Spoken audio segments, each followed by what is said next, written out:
Well, I like Forrest Gump. I like the movie itself, and of course, I've talked about him before at this channel. Well, in this case, in given the thumbnail that you see for those checking this out on the replay, one of the things that Forrest Gump said while he was sitting at the bus stop was, "Life is like a box of chocolate. You never know what you're going to get." Well, what if I were to tell you that the same can be applied for the feminine gender? This could be good and this could also be bad. Well, I want to more so explore the bad side of all this. So, welcome to Ray's Dark Side.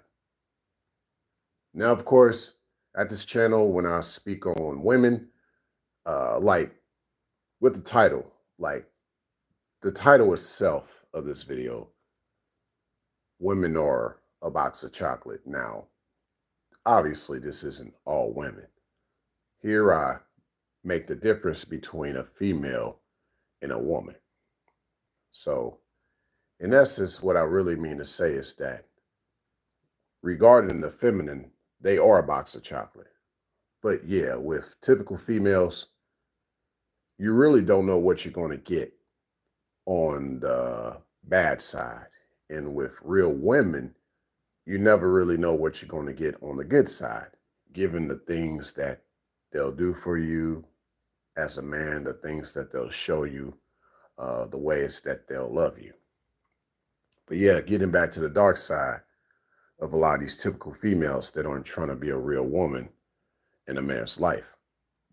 A lot of them are definitely a box of chocolate, and it's getting much harder to detect because a lot of them like to obviously move the goalposts, but a lot of them also like to be in deception. And I say this because you'll have some of the same type of feminine complain that guys aren't showing chivalry, they're not being romantic. Let's get to that word romantic.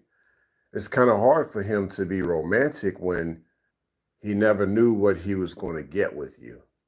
So that's why he can't be upfront romantic with you. I think what gauges a man's level of romanticism is your level of reciprocation. Think about this: the less you reciprocate, that means that you are on a low level regarding reciprocation. So, in essence, as far as your femininity, that affects your level of femininity.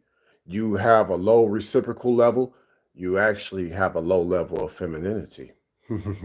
Or it takes your femininity to a lower level. And so, with that said, it's hard for a man to take initiative knowing that there's a gal out there that has a low level of femininity. He already knows she won't reciprocate. So what's the point of him being romantic? Now, at this channel, I encourage guys, don't stoop down to her level just because she has a low level of femininity. You just avoid her. You don't need to pump and dump her. You don't need to catch and release her. You don't need to do none of that. You just avoid her altogether. Sometimes you might find out along the way because yes, she was hiding things. She wasn't being truthful with her intentions. At that moment, you let her go. But you don't keep her around. So I'm just trying my best to encourage guys not to keep someone like that around. Don't even think about being romantic with her. And I'm speaking all this from experience. Yeah, once you see that she has that low level of reciprocation, you just pretty much show her a low level or no level of romanticism at all. Yeah, because she pretty much was like a box of chocolate. Yeah, you didn't know what you were going to get with her because she decided to kind of let that other side of her out. So, um, in these times, a lot of romanticism is outdated, but it's only outdated because a lot of the feminine are out of date with themselves and with the world that's around them. Doesn't mean they're in the past. It doesn't mean they're in the future. And it doesn't even mean they're in the present. It just means that they are pretty much out of conscious with what reality is. Hence, a lot of their unrealistic expectations. Thanks a million.